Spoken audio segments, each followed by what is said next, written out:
We often hear about negotiations, but what does a real negotiation look like in diplomacy, and how do diplomats find common ground when countries have very different interests or even distrust each other? If they didn't have differences and they didn't distrust each other, there wouldn't be a need for a diplomat. We go in when everything else has failed. We actually try to get in before it fails. What the diplomat tries to do to be effective is that, first of all, you need to understand the other person. You need to understand what motivates them. What are their fear? What is their history? What are their aspirations? It doesn't mean that you agree with it, but you have to understand who they are, very first and foremost. And then you try to make connections and see if there is a way that you can both have what you want. We do a lot of collaboration and a lot of compromise, and it's not to say your interests are not important, or your views are bad, or you're a bad person.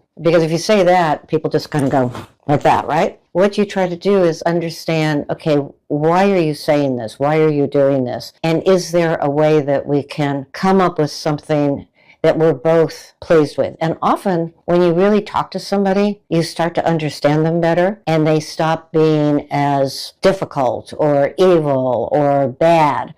They just become people that you might disagree with, but you can still work with.